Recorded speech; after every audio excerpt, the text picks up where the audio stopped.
All right, Jonathan, what do you think? Should we at least start with our pre-talking as people are coming in? Yeah, let's do that. Let's do that. We got a couple dozen in, and I'm able to keep hitting the admit button here as people keep arriving. We can give it a few more minutes if you want. Sure. I can also let people know that I'm going to go ahead and record this, and Lindsay, you and I can talk later about what we might want to do with the recording. And, yes. Other materials can be made available later on.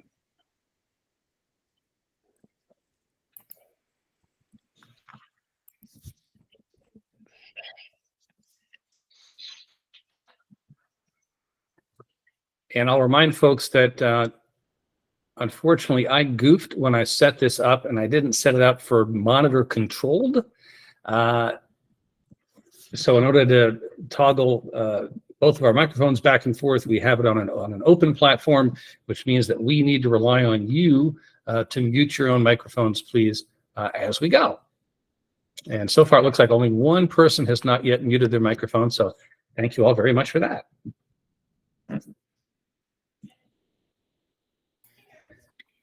As we go through the presentation today, we will be utilizing the messaging. So anytime throughout the presentation while Jonathan is talking, if you have a question, if you want to type it in there, we'll leave time to circle back and go through those before we end the presentation today. And for an interest in time, I am going to go ahead and get started. First off, I think I know most of you on this call, but if I don't, my name is Lindsay Gates. I am the CEO of SPI Corporate Solutions. With me, I have Jonathan Wilson, who is the co-founder and CEO of FinCEN Report Company. Just to give you a brief introduction on Jonathan, Jonathan has been a practicing lawyer for over 32 years and is currently a partner with a large firm in Atlanta. He founded FinCEN Report Company to operationalize many of the conclusions he put into his book, The Corporate Transparency Act Compliance Guide. And just to give you a little bit, I know a lot of you have been emailing us and your support squad member to get an idea of what SPI specifically is going to be doing in regards to the Corporate Transparency Act and this lovely thing that we all are very excited to have take effect January 1st, of course. So to answer that question, we did send out an email, but SPI has decided to team up with FinCEN Report Company. This is going to give you a way to provide your clients a solution to collecting all of their beneficial owner information, filing their FinCEN report. It's going to be a great tool for you to use, for your clients to use, and it will answer that question of what now? After you get your results from us, what do you do to complete your FinCEN filing? So today, as we dive into this, Jonathan is going to give us an overview of the Corporate Transparency Act as it sits right now. And he's also going to talk a little bit about his system, give you a brief overview of that, and then we can go into more detail about how that will work between SPI and FinCEN Report Company as it relates to you and your clients. So at this time, I'm going to go ahead and turn it over to Jonathan. And again, if you have any questions, please utilize the message board and we'll get back to those and cover all the questions after the presentation. Great. Well, thank you so much, Lindsay, for making this opportunity available. And thank you, everyone who's attending. I've done a lot of these presentations before. In fact, I recognize some of the names. Great to see you again.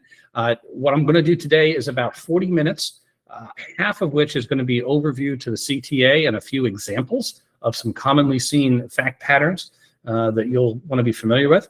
And the other half is a discussion about how my company's software, FinCENReport.com, is going to interact with Lindsay's company, SPI, so that if you're working with SPI and you want to have a newly formed company after the beginning of the year uploaded into FinCENReport.com, for you to work with your client, you'll be able to do that.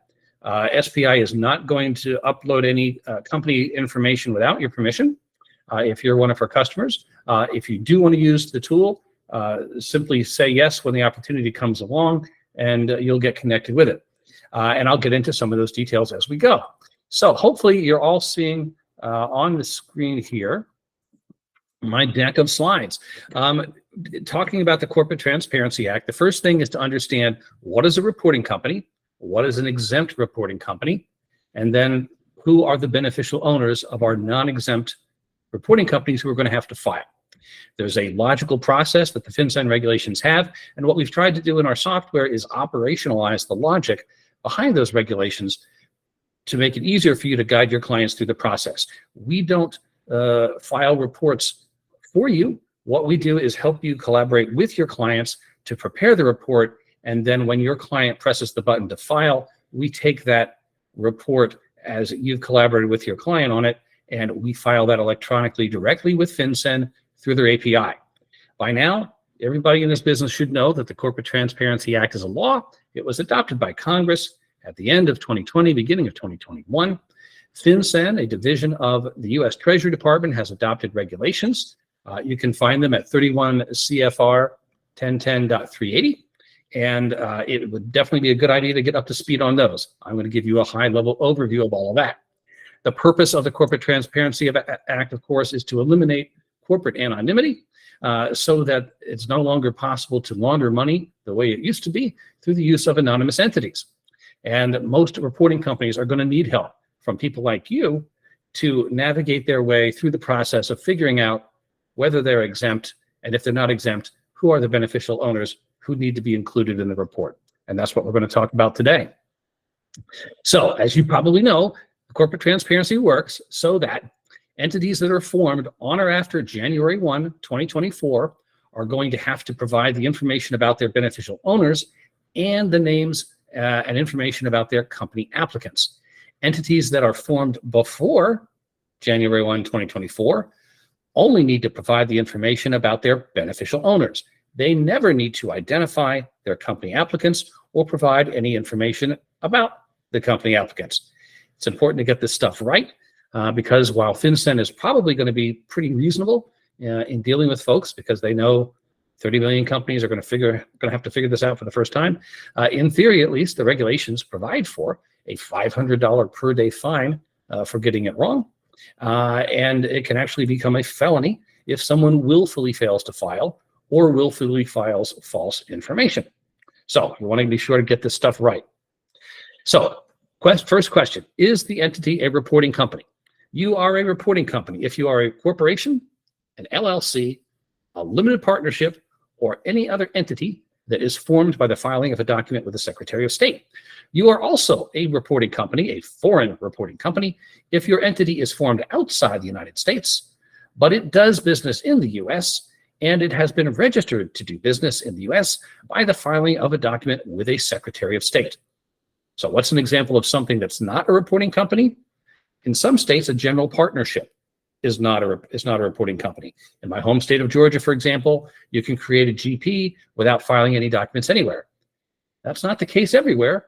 In Delaware, in contrast, you need to file a certificate of general partnership to form the entity. So a Delaware GP would be a reporting company because it files that document with the Secretary of State. It's that filing of the document that is the key for an entity becoming a reporting company. Let me flip down real quick and talk about exemptions. So that's what a reporting company is. Many reporting companies are exempt. There are 23 exemption types. They're listed here, but I'm not going to read them all to you. In general, entities are exempt if they already have their information on file with some government entity through some government regulatory regime. For example, a securities reporting issuer. These are folks that are publicly traded. They filed a registration statement under the 34 Act. They are exempt. Banks are exempt. Governmental authorities are exempt. Credit unions are exempt. Insurance companies are exempt. Accounting firms that do public company reporting under the PCAOB, they're exempt.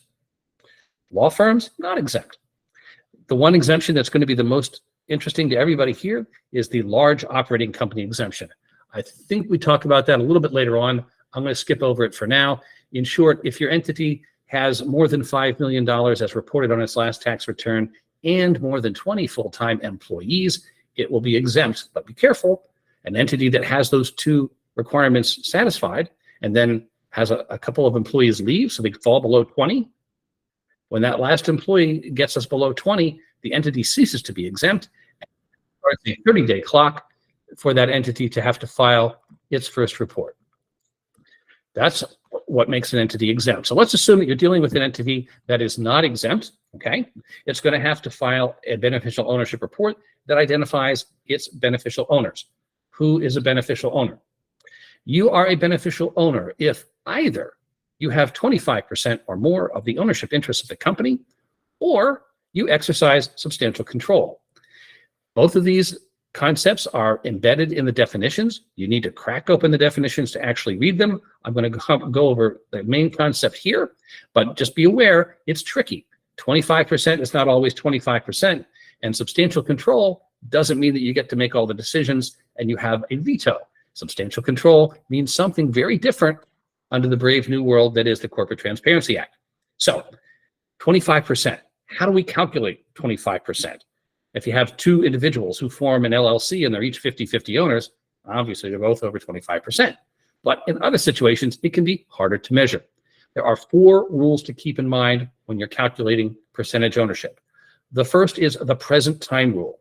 The regulations say, subsection D of 380, that all calculations are made at the present time and any options or similar interests of the individual shall be treated as exercised. In other words, you calculate a fully diluted basis for the number of outstanding shares. We treat options as if they're exercised, warrants as if they're exercised, purchase rights as if they're exercised before we start calculating anybody's percentage. Next, we're going to calculate things a little bit differently if you are a partnership or if you're a C Corp. If you're a partnership, we're going to try to calculate what is the total value of all the capital interests and all the profit interests, and who has 25% of that. Well, that's kind of tricky because unless you know what the value of everything is, in other words, what would everybody get if we liquidated the partnership, you can't really make the calculation. So if having done that math, you don't have a precise value for the partnership, you drop down to subsection D and you apply what we're going to call the fail-safe rule, which is that an individual has 25% or more if they have 25% or more of any class or type of security. Think about, for example, an LLC that has an operating agreement that has a multi-level waterfall. And in the first level of the waterfall, this investor gets 90% and everybody else splits 10. But then in the second level waterfall, somebody else gets 10% and then all the others split the 90%. We would treat each level of the waterfall as if it's a separate class or type of security, so that a beneficial owner would be any individual who has 25% or more at any level of the waterfall. That's the fail-safe rule. Now, I went from B to D. Let's imagine you're dealing with a C corporation. C corporations, the measurement is different. An individual has 25% or more if they either have 25% or more of the vote or 25% or more of the total value of the corporation. Once again, the word value comes up. In order to calculate the total value of the corporation, you have to know, once again, what would be available to distribute in a hypothetical liquidation. So unless this corporation is sitting on cash and marketable securities, you never really know what's available to be distributed. So the corporate capital rule is also often going to fail. The rule is when the outcome of this test, either subsection B or subsection C, when it doesn't lead to an outcome with reasonable certainty, you then have to drop down to subsection D and apply the fail-safe rule. So both for partnerships and for corporations, if you don't have a value to the company as to what it would produce in a liquidation, you drop down to subsection D, which is the fail-safe rule, and you treat as an owner anyone who has 25% or more of any class or type of security. And I'm going to give you just a few examples here later on to show you how the calculations can change as you go back and forth. This is a little graphic I like to use, and I'm hoping we get a chance to distribute some materials afterwards here. We'll make sure that we do. But the graphic helps me keep track in my head that we first have to ask ourselves, are we in the partnership rule or the corporate rule? You then follow that down. You ask yourself, do we have an outcome with reasonable certainty because we knew the value or not? If no, we apply the fail-safe rule. If yes, you stick with what you got. And that's your final answer. I'm going to take just a moment now and look in the chat. And we have not gotten any questions, which is completely fine. If you do have questions, feel free to dive right in and ask those in the chat. Okay, so let's say you're working on who are the beneficial owners. You go through the tests to figure out who has 25% or more. You also need to include every individual who exercises substantial control over the reporting company. What does that mean? A person exercises substantial control if they satisfy any of the 4 tests that are contained in the definition. And this is almost verbatim from the regulation. First, if they serve as a senior officer of the reporting company. Now, it's important to know that the word senior officer is defined in the regulation as CEO or president, chief operating officer, chief financial officer, or general counsel, or any other person who serves functionally the same job regardless of their title. So titles don't necessarily matter. It matters who actually makes the decision. If you're a senior officer, you're a beneficial owner, even if you don't have an ownership interest in the company, okay? Subsection B, any person who has the authority over the appointment or removal of any senior officer or a majority of the board. Any person with that power of appointment, you would have to include. Subsection C, anyone who directs, determines, or has substantial influence over important decisions. They then list 7 different examples of important decisions. Important to know, these 7 examples are not exclusive. If there are other types of important decisions not listed here, they matter, they count, and any person who has substantial influence over those decisions needs to be included. Now, here's the one bit of controversy. On its website, FinCEN published these FAQs, and one of the questions was, does every member of a corporation's board of directors automatically have to be included as a beneficial owner? And their answer was no. They only need to be included if they exercise substantial control. Well, I think that answer is true, but misleading. The whole purpose of a corporation's board of directors is to make important decisions. Every member on the board of directors gets to vote, and therefore they have substantial influence over the important decision. They might not have a veto, they might not have the ability to control the outcome, but they do have substantial influence. So my point of view is, although it might be true that a director is not automatically on the board, it is very difficult to imagine a situation where a director does not have substantial influence over important decisions. So I think in almost every case, every director on your board ought to be included as a person who exercises substantial control and is therefore a beneficial owner, again, regardless of how much they own. That's even more true when you look at subsection D.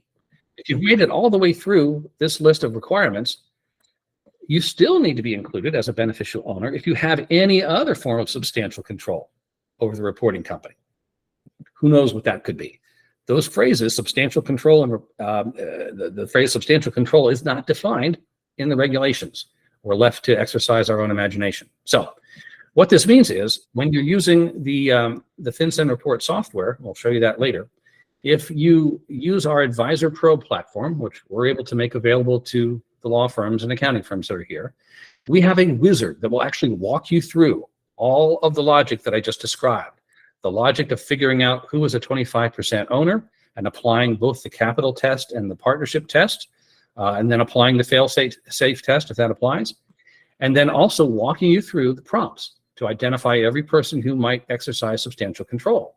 At the end of running the wizard on your client, you produce a report that will render for you on the screen that you can share with the client or save in the file inside the software that lists all those beneficial owners, and for each of them has a check mark next to the reason why you decided they should be there. And I think that if you're a law firm doing this for many, many clients, you're going to want to use that kind of a tool to make sure that everyone steps through this logic in a very systematic and consistent way. Now, there are a few things that we don't know at the moment. FinCEN.gov has not yet launched their portal. They're supposed to do that by January 1. This slide is actually a couple of days old. They have, in fact, finalized the rule about the 90-day rule for companies next year. And that is that if you're a company that is formed on or after January 1, you have 90 days to file your first report. It used to be 30, now it's 90. If you are an entity that exists before January 1, 2024, you have until the end of calendar year 2024 to file your first report. Like I said, they still haven't launched their portal. FinCEN hasn't. They still haven't given us a final version of the BOI report, although it's probably going to look a lot like the one they published in their last NPRM back in September. And they still haven't given us the specifications for their API. The API is the software portal, if you will, through which companies like mine will be filing reports. FinCEN, as recently as a week ago, reaffirmed on their website that they were going to have that API available by the end of the year. So we've already talked through the decision tree. Is it a reporting company? Is it exempt? And so on and so forth. Important thing to know is if you're using our software and you have utilized the Advisor Pro dashboard that we make available for you, you will be able to go through this logic step by step, systematically, every time you use the wizard. This is actually a fun little graphic I put together to illustrate exactly all the decisions involved in figuring out who is a beneficial owner. And this is the decision tree that, as we say, is operationalized inside the software that we're going to make available to you. Now, what actually has to be included in the BOI report? Again, we don't have the template from fincen.gov, but we do know what's going to be required because that's spelled out in the regulations. For the reporting company, its full legal name, any trade names or DBAs, street address, jurisdiction information, and its taxpayer identification number, or EIN. For newly formed entities, as you know, it can sometimes take a few days to get something like that back from the IRS. It's a good idea once you start forming new entities beginning January 1 that you do that early to beat the deadline, so you have that EIN available to file that BOI report when it's due 90 days from the date of formation. For each beneficial owner, then, we just went through how you figure those out. You need their legal name, their date of birth, their residential address, a unique identifying number, which could be driver's license or passport, and then an image of that driver's license or passport that includes the unique identifying number. Now, if you're an entity formed after January 1, 2024, you will also need to have for each company applicant the exact same information. And remember, there can be up to 2 company applicants. The company applicant is, first, the individual who directly files the document with FinCEN. If you hire SPI to form your entity and file the articles for you, it will be an employee at SPI who has that for you. If there is more than one person involved, then you also need to include, among the others, the one who is most directly responsible for directing the actions of the person who actually filed. That can be a little complicated. Law firms need to adopt basically a consistent policy of figuring out who that is. Is it the partner who takes the call from the client? If the partner hands it off to the associate hands it off to the paralegal calls SPI to file the document. We know that the employee at SPI is the one who directly files, so that person is a company applicant. But who is the second company applicant? Is it the paralegal, the associate, the partner, or the client? You lawyers need to figure that out. Unfortunately, FinCEN's regulations don't say any more than who is it that is most directly responsible. I see a bunch of questions have come in, so I'm going to go ahead and try to respond to some of those now. Hang on just a second as I pull those up.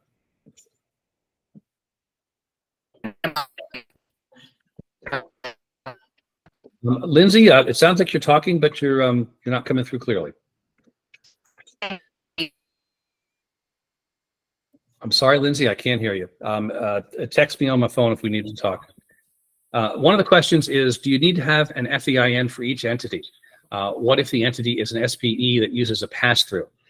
If you're a pass-through entity, you are able to use the parent's EIN, but you do need to have an EIN or a taxpayer identification number in the BOI report for the reporting company. Another question is the company applicant who files the information with Secretary of State. So company applicant, remember, there must be at least one. There can be as many as 2. First, the company applicant is always the person who directly files the document with the Secretary of State. So sometimes it might be a paralegal at the law firm who does it directly. At other times, if you call SPI to file on your behalf, it'll be an employee at SPI. That individual, remember, it's not the company, it's the individual, is the company applicant. If multiple people are involved, then there must also be a second company applicant. And in addition to the person who directly files, it is the person who is most primarily responsible for directing the actions of the others. That's who your two company applicants are. Okay, I've got some more questions, so let me dive back in here. We're about halfway. So what I recommend is that, and thank you for applauding the question there. I recommend that law firms have a standardized process. At my firm, we have stood up a task force. We have some partners, paralegals, and associates who have gotten some extra training. They have a checklist that they use. It basically is the same as this. We have a series of templates that we have. One is a template to the client that says, we're getting ready to get started. This is what we're going to be doing. The next one is, you told us that you want us to work with you on this. Here are the documents that we need you to give us so that we can do our job. And that basically is this list of documents here, a standardized checklist of all of the key constituent documents of the company that are going to help you figure out, what is it? Is it a partnership or a corporation? Who are the beneficial owners by virtue of percentage ownership? Who are the beneficial owners by virtue of substantial control? So those are the documents that you need to pull together and then go through your checklist to figure out whether the entity is exempt, whether it needs, who are its beneficial owners from that point onward. So let me talk a little bit about how our tool works. Now remember, SPI is not going to be automatically uploading data to our tool. They're only going to upload the data if you ask them. So that'll be part of the process beginning at the end of the year. It's also applicable to any entities you might have formed with SPI in the past. You know, if you have 100 corporations that you've done and you want to work with all of them in the tool, that's completely fine. It doesn't cost anything to start working with the tool. You can just pass that on to your account executive at SPI. They have the ability to upload all 100 of your corporations, and then you can get started. The way it works is you're going to want to click on the Get Started button on our website, FinCENReport.com. It's in the upper right-hand corner. It just says Get Started. From there, you're going to be presented with a screen to enter your email. We're going to send you a welcome email just to confirm that you are the person dealing with your email address. And then you're going to have the ability to create a password and go create your personal account. And it's going to look like the usual login and password that we have for all the different things we do online. Once you're inside, you need to finalize the data for your own personal account. You need that information in case you are going to be a company applicant, in case you're going to be a beneficial owner. If you are, and the report gets filed through our system, then what our system does is it pulls your personal data out of your personal account for purposes of filing. And we'll see in just a second why that's important. But go through. It's right here inside of your dashboard, which is what you'll see when you log in. There's a tab called My Info, and you input your name and your address and all that usual information. And then you also want to go and input your documents. That's where you'll upload your driver's license or your passport. And once you've done that, you're able to click on the My Companies tab. From that point, you're able to connect with companies that have invited you in. And you can get invited into a company in a lot of different ways. If you found one, if you're the owner, you can become that way. And if you are an advisor, a lawyer, a paralegal, an accountant, or some other advisor who's using our tool, you can get invited in as an advisor. This is just an example of what the My Companies tab looks like. As you can see, it lists all the different companies here. It tells us what type of company it is, and then it shows you what your roles are, okay? You have the ability to be a beneficial owner, which means you're a beneficial owner. You could be the company admin, which means you're the primary beneficial owner who gets to decide who the other beneficial owners are. Or you could be an advisor. Advisors have yellow badges. So what we tell our lawyer users to do is, if you have a client who's inside the portal and they want to work with you, what they do is go to their My Companies tab, click on the Add a Member button, and then they can add you in. In this example, this is what a particular company looks like. This individual is logged in and they've clicked on the My Companies tab, and they're looking here at Bobby McGee Trucking. So if you were their lawyer and I'm here, one of the beneficial owners of Bobby McGee, and I want to invite you in, I'm going to click on this button right here that says Add New Member. And all I have to do is input your email address, click on the button for Advisor, and then click on Invite. From the time I send you that invitation, it's going to appear in your email inbox. You're going to have the ability to click through, accept that invitation, and at that point, you're going to be listed as one of the members of the company, just like this, except you're not a beneficial owner. You're just going to have this yellow advisor badge, just like this user does. What that means is you'll be able to see who the other beneficial owners are. You'll be able to deal with your client, go through your process with them, help them determine who the other beneficial owners are, which then get invited in through the exact same process by clicking on Add a Member, clicking on Beneficial Owner, inputting the email, and then clicking Invite. Those invitations go out, individuals get them, they then have the ability to accept, and that's how they're all pulled together. Once everyone is pulled together into the company and they have entered their data in their personal accounts, now the company is ready to file its first report. The company admin for the company would click on the My Filings button, and the system is going to tell you if you're missing anything. In this particular case, this user is trying to file the report for Bobby McGee Trucking, but the company is unable to file due to the following issues. This guy is missing some data. This guy is missing some data. No problem. Now, you already know who these people are, right? They're the investors in your company. They're your clients. You can pick up the phone and talk to them. You can email them, have a conference call, whatever you want to do. If you wanted to, you can also message them through our app. Click on the button here that says Remind User, and we're going to send a customized email to that individual saying that, in this case, Bobby McGee Trucking can't file its report because your information is missing. This is the information of yours that we're missing. Go to your personal account, finish it out, add this information, and then we'll be able to move forward. Once all this information is done, the individual is able to complete the process of filing. And at that point, the company admin who is pressing the button to file, we're going to ask them to give us a credit card. We're going to charge them for the first time a subscription fee of $199, and that's for the company, and that covers an entire year. So all the work up until now has been free. Nobody has paid for anything. Your law firm hasn't paid, SPI hasn't paid, none of these individuals who are beneficial owners, none of them have paid. At the point with the first report gets filed, we're going to collect $199 from the company admin who's pressing the button.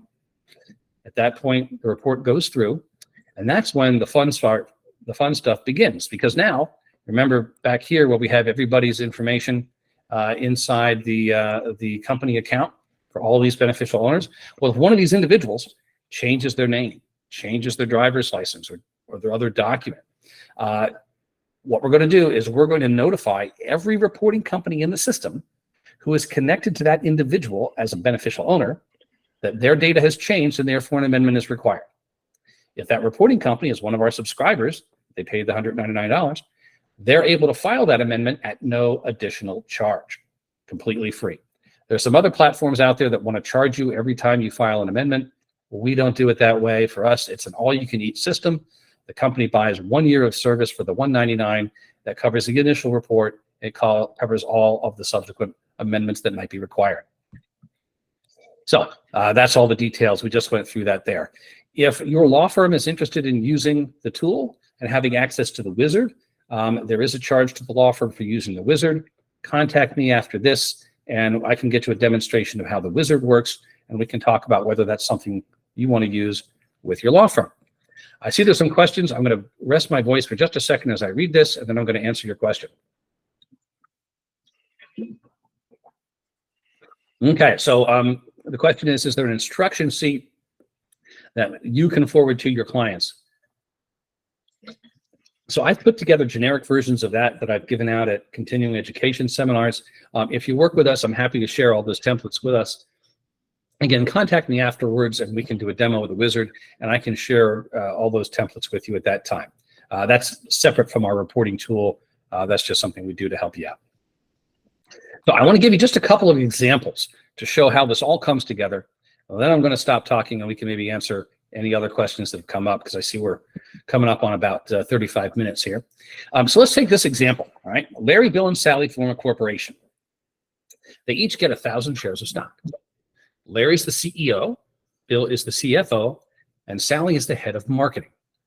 Each of the three of them, Larry, Bill, and Sally, are members of the board of directors. Okay, who are the beneficial owners?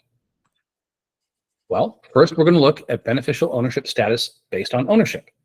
Each of the three of them has 33% of the outstanding common stock. So, because each of them has more than 25%, each of them is the beneficial owner.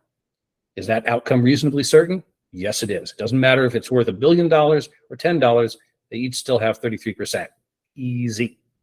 So all three of them are. But don't forget, we have to think about substantial control also. Larry's the CEO, so even if he didn't have 33%, he would still be a beneficial owner by virtue of substantial control, because senior officer, CEO is a senior officer. Any senior officer is automatically a beneficial owner. Bill's the CFO, which is a senior officer role, so he is also a beneficial owner by virtue of substantial control. Sally is the head of marketing. Head of marketing is not a senior officer. It's not in the definition. So she would not be a BO by virtue of that test, but she is because she has 33%. Also, each of them was on the board of directors. Now remember, that's not necessarily a bright line test, but in my view, every member of the board of directors has substantial influence over major decisions. So I think they would all three also be beneficial owners on that basis. So all three of them are beneficial owners. Let's change the facts just a little bit, see how this can change. So same thing as before, except this time Larry and Bill get 1,000 shares. Sally only gets 100 shares. Larry is the CEO, Bill's the CFO, Sally is the head of marketing. All three are still board members. Who are the beneficial owners? Has it changed? Well, Sally now has less than 5%. So she's no longer a beneficial owner on the basis of percentage ownership. Remember, she's the head of marketing, which is not defined as a senior officer role. So she's not a beneficial owner by virtue of being a senior officer. But she is still on the board. And in my view, every board member has substantial influence over important decision. So my answer is that all three of these are going to be beneficial owners in this case for these various reasons. Let's change the facts one more time. Someone would please mute their microphone. We're getting a little bit of feedback. Same thing as before. Larry, Bill, and Sally form the corporation, each have 1,000 shares of stock. Along comes Blackbeard. Blackbeard invests $1 million, and he gets 1,000 shares of convertible preferred, convertible on a 1-to-1 basis into common. Blackbeard has the power to appoint one member to the board of directors. Who are the beneficial owners? Well, remember, we treat all interests as if they're fully converted: stock options, warrants, and convertible preferred stock. So in this case, Blackbeard's preferred, which converts on a 1-to-1 basis, would convert into 25% of the outstanding shares. So on that basis, all four of them are beneficial owners. We also need to look at beneficial ownership status based on substantial control. We're going to include the senior officers. We're going to include the board members. Blackbeard, however, only has the power to appoint one person to the board. Now, is that substantial influence over major decisions? I think so. In this case, it's easy because all four are beneficial owners by virtue of their percentage ownership. You can imagine all the ins and outs you can do as you change these hypotheticals. What's important is to understand how the rules work so that you can apply them consistently, and we think that our wizard helps you do that. So that's my pitch for the wizard. At this point, folks know about the liabilities for non-compliance. In theory, there's a $500 per day fine for being late. All the companies who exist today have until the end of 2024, so we got plenty of time. We have almost 13 months to get it done, but I would recommend that folks, get started early. The willful failure to file, it's important to realize inside the regulation, subsection G says that it's the senior officers who are personally responsible for ensuring that the reporting company files accurately. You as the lawyer do not take on the liability just for having a client that takes your advice and maybe doesn't listen to you or does listen to you and for some reason gets it wrong. Doesn't make you liable. A person is liable, however, if they provide false information, knowing that it's going to be used by the company. So in my educational seminars, I have a hypothetical where a senior officer is trying really hard to get it right, and one of the shareholders lies. Well, the senior officer may have some liability because he can't really shake it, But the individual who lied to the senior officer and provided the false information is going to take on liability by virtue of them providing that false information, knowing it was going into the report. So the important thing is to have a systematic process and good files that document how you interact with your clients. That's the best thing that you can do to mitigate your liability while also making yourself helpful to the client. So we have a few more questions that have come in. We've gotten to the end of the slides here, so this is the whole process. I'll answer these questions and invite Lindsay back on to provide any concluding remarks. And then if folks want more information, you can find me at FinCENReport.com. There's a contact us page. You can simply click there, give us your name and email, and one of our folks will reach out to you to schedule a demo of the law firm dashboard that includes the wizard and all those extra tools. So one of the questions is, can law firms set up an account on your portal in an advisor-only capacity and invite beneficial owner clients, or does the beneficial owner reporting company have to invite all advisors? Great question. The answer is yes, you can totally do that. You can do it in one of two ways. One is you can go do it right now. You go to FinCENReport.com, create your own personal account, key in the name of the company, put down your role as an advisor, go to the My Companies tab, click on Add a Member, type in your client name and email address, and they're going to get a welcome email from our system saying that this company has invited them in. And at that point, you can start using the software. This is all up and running today and is all free for you to do, free for you to use today. You don't need to wait for anyone else to come along. Now, the one thing that you won't have if you're a lawyer and accountant, you won't have the law firm dashboard that includes the wizard. If you want that, you do need to talk to us, and we need to get you set up for that.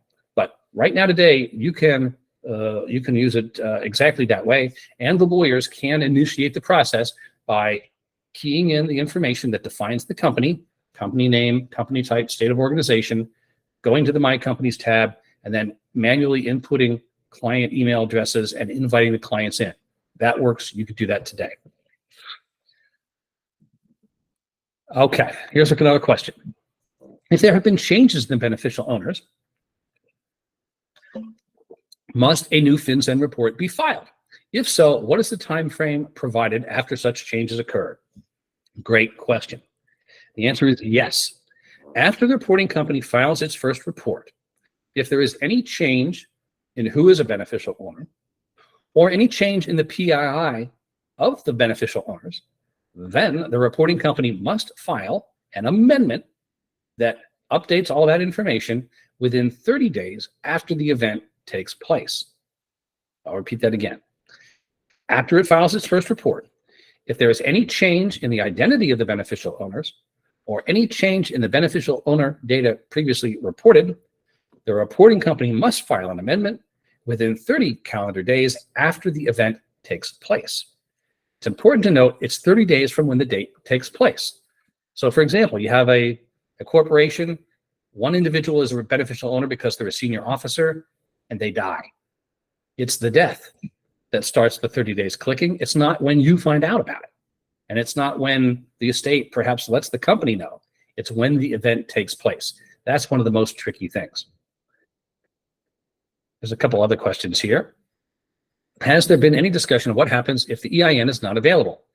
Yes, there's been tons of discussion. That was a subject of many of the comment letters. And it was because of that that they extended the timing rule for 2024 to 90 days instead of 30 days. So whatever else happens, you're only ever going to get your 90 days. If you haven't gotten your EIN by then, FinCEN is not going to help you out. There are some circumstances, this person writes, where the online filing with the IRS is not available and requires paper processing, typically doesn't get processed within 30 days. You're absolutely right. I know exactly what you mean. Start it as soon as you form the entity and make sure it gets done within 90 days so that the company can file. That's the solution that the government has given us so far. And if that changes, we'll be sure to talk about that on our blog. My blog at FinCENReport.com generally stays pretty current within about 48 hours of all the developments that happen at FinCEN.gov. So if anything does happen, you can always check back there for an update. I've got one more question here I'm going to answer. And the question is, are foreign beneficial owners subject to the same reporting requirements as U.S. beneficial owners? And the answer to that question is yes. They absolutely are. They have to give their full legal name, date of birth, home residential address, and then the unique identifying number and document. Now, if you're a foreign individual, you don't have a U.S. driver's license, you don't have a U.S. passport, there are several alternative document types that you can provide. Those are inside the regulations. If you're using FinCENReport.com and you're using our wizard, we actually include a drop-down menu for all those different document types. So you have the ability to select each one. For most countries outside the US, it's either going to be a passport or a national identity card if the national identity card includes a picture. It has to be a card with a picture in order to work for FinCEN purposes. But yes, same rules apply for individual beneficial owners outside the United States as inside the United States. So there's a question, how do we handle LLCs which operate through a corporate GP? And I'm assuming this question means, what do you do in the case where you have an LLC that's owned by 3 other LLCs and they're owned by 3 other LLCs, and then maybe you have individuals up at the top level? That is really complicated. The answer is that each one of those LLCs, assuming that they're all reporting companies and they're non-exempt, are going to have to calculate beneficial ownership all the way up the chain of ownership to the individual level. The CTA doesn't let us report companies that are beneficial owners. It requires us to figure out who are the individuals who are beneficial owners. And I cover that in some of the educational seminars that can get a little complicated. So, Lindsay, we don't have any more questions at this point. So if you wanted to come back on and give us some concluding remarks, now would probably be a good time. Yeah, I actually have a few things to add. Can you hear me now? Perfect. I think I had an internet issue, always, of course, at the best time. So first off, I want to say that Julianne and I, and Jonathan was actually there as well. As some of you know, we went to NPRRA, which is the National Public Records Research Association. Every year we do a conference, and obviously this year our education was pretty much centered and focused around the CTA. It was an eye-opening experience in the fact that I had 2 major takeaways that are a little less official than what Jonathan has done a wonderful job of explaining in kind of layman terms. And Julianne, if you want to jump in too, if you have anything to add. The first thing that I will say and communicate to you is we're all in this together. The best thing that I took away from our initial presentations that we got was that this is not the law we want, it's the law we have. And for some reason, them saying that and putting that out on the table kind of resonated a lot. So we understand that, sorry about my dog, that there are flaws in this system that we can all kick back and say, well, that doesn't make sense because what about this scenario? And FinCEN's not allowing for this scenario. We all agree. We're all in it. I think that the best thing to do in the next coming months is to remember that this is going to be a fluid and changing law.